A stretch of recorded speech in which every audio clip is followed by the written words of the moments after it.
মানহুম আল্লাযীনা লা তাকুনু উমামুর রাসূল, কারা রাসূলের উম্মত বলে কিয়ামতের ময়দানে স্বীকৃতি পাবে না। ইন্না লিল্লাহি ওয়া ইন্না ইলাইহি রাজিউন। কোন শ্রেণীর মানুষ কিয়ামতের ময়দানে রাসূলের উম্মত বলে স্বীকৃতি পাবে না? খুব ভয়াবহ কথা না? সারা জীবন না দেখে রাসূলের ভালোবাসায় সিক্ত হয়েছি, রাসূলের মহব্বতে জীবন দিলাম, রাসূলের মহব্বতে কত আমল করলাম, রাসূলের মহব্বতে সুদূর মদিনা মুনাওয়ারায় গিয়ে সালামও দিলাম, কিন্তু কিয়ামতের ময়দানে রাসূল বলবেন আমি তোমাকে চিনি না, তুমি আমার উম্মতের মধ্যে গণ্য নয়, সুহকান সুহকান, তোমরা দূর হও, আমি তোমাদেরকে চিনি না। ইন্না লিল্লাহি ওয়া ইন্না ইলাইহি রাজিউন। আল্লাহ আমাদের সকলকে হেফাজত করুন। যেই কারণে রাসূল স্বীকৃতি দিবেন না, উম্মত বলে চিনবে না, সেই কাজগুলো আমরা বর্জন করব। আল্লাহ আমাদেরকে তৌফিক দিন। তিনি তো এমন রাসূল যে রাসূল পৃথিবীতে আগমনের সাথে সাথে সিজদায় পড়ে রব্বে হাবেলি উম্মতি বলেছেন। উম্মতের পাগল, উম্মতের কান্ডারি।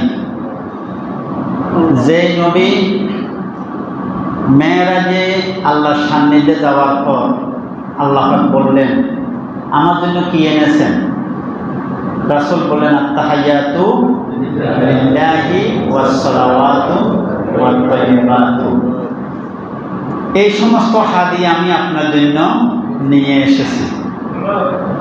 রাসূল বললেন আমার উম্মতের পক্ষ থেকে তো আপনাকে হাদিয়া দেওয়া হলো, আমার উম্মতকে আপনি কি দিবেন? তাহলে সেখানেও রাসূল উম্মতকে বলেন নাই। 5 ওয়াক্ত নামাজ দিব, আপনাকে যেরকম সশরীরে আমার খোদ রাজধানীতে নিয়ে এসেছি, আমি একবার নয়, দুইবার নয়, 5 বার আপনার উম্মতের সাথে আমি কি করব? সাক্ষাৎ করব। 5 ওয়াক্ত নামাজ পড়লে আপনার উম্মতের আমলনামায় 50 ওয়াক্তের সওয়াব দিব। এগুলি কি আমাদের জন্য সৌভাগ্যের বিষয় না? শুধু তাই নয়, বিশ্বনবী বলেছেন, হাদিসে এসেছে, জান্নাতের মধ্যে 120টি কাতার হবে, তোর মধ্যে 80টি কাতার হবে মুহাম্মাদের উম্মতের, আর বাকি 40টি হচ্ছে অন্যান্য নবীদের। সুবহানাল্লাহ। মৃত্যুকালেও রাসূল ভুলেন নাই। আল্লাহ যে আজরাইল, প্রধান রূহ কব্জকারী ফেরেশতা, নাম কি? সে আজরাইল আলাইহিস সালাতু ওয়াস সালাম জীবনে রূহ কব্জ করার জন্য কারো অনুমতি নেননি, কিন্তু বিশ্বনবী রূহ কব্জ করতে গিয়ে তিনি অনুমতি নিয়েছেন। সুবহানাল্লাহ।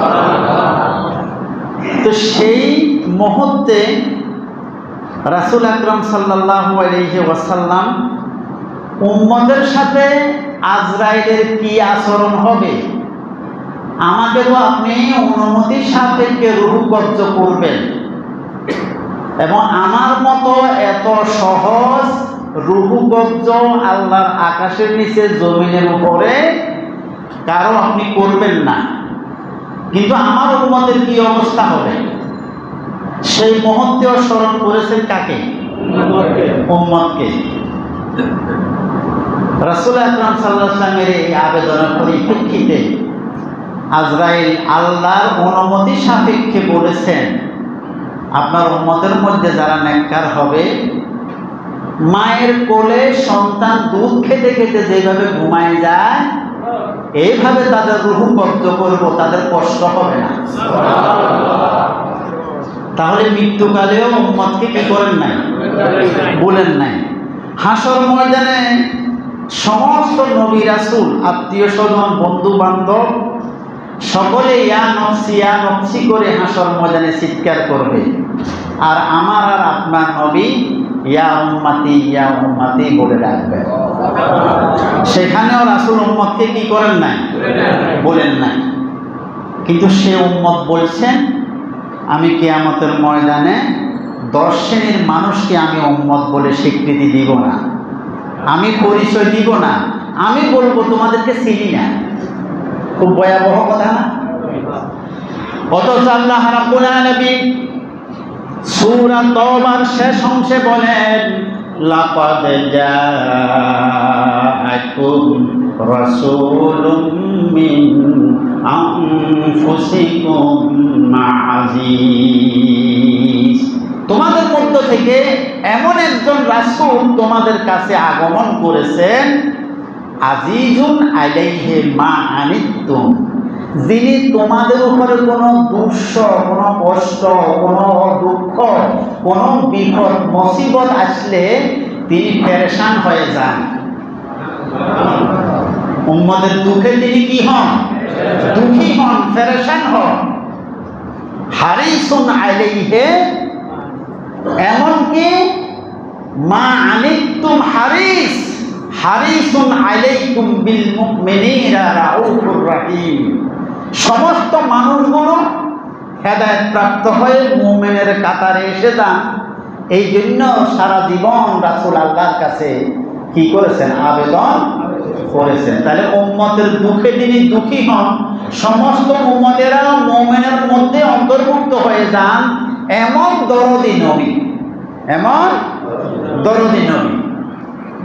আল্লাহ রাব্বুল আলামিন অন্য সূরার ভিতরে বলেন ওয়ালা সাউফা ইউতিকা রাব্বুকা ফাতারদা,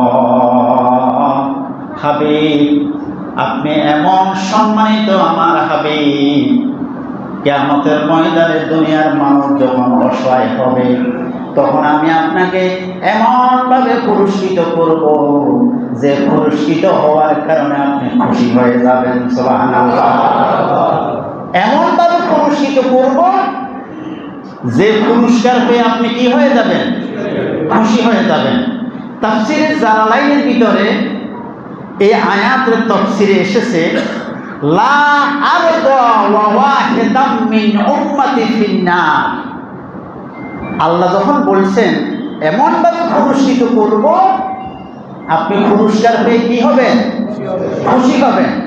এই সুবাদে আল্লাহর হাবিব বললেন আমি ততক্ষণ পর্যন্ত খুশি হব না যতক্ষণ না আমার একজন উম্মত জাহান্নামে থাকবে। কি পাওয়ারফুল নবী, কি পাওয়ারফুল নবী, কি সেরা নবী। আল্লাহর হাবিব বলেন লা নাবিয়্যা বা'দি ওয়ালা উম্মাতা বা'দা উম্মতি, আমার পরে যেমন কোন নবী পৃথিবীতে আসার কোনো সম্ভাবনা নাই, আমার উম্মতের পরেও আর কোন উম্মত আসার এই জমিনে সম্ভাবনা নাই। এই সমস্ত কথা দ্বারা কি বোঝা যায়? উম্মতের শ্রেষ্ঠত্ব বোঝা যায় না? রাসূলের দরদ বোঝা যায় না?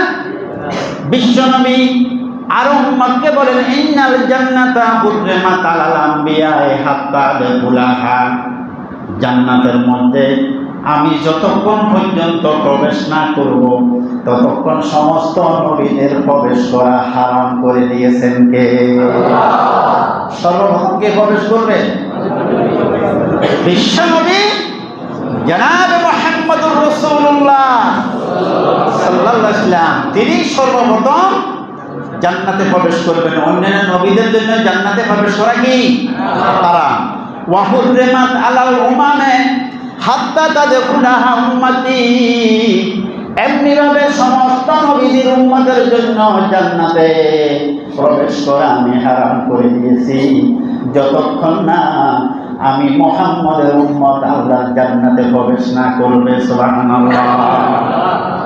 চিন্তা করতে পারেন কত বড় উলুল আযম পয়গম্বর, রাসূলের শ্রেষ্ঠত্ব, পাওয়ারফুল নবী মুহাম্মদুর রাসূলুল্লাহ সাল্লাল্লাহু আলাইহি ওয়াসাল্লাম। একজন কবি বলেন উম্মতে আসিকা বখশশ, উম্মতে আসিকা বখশশ কামিয়া হক সে সওয়া,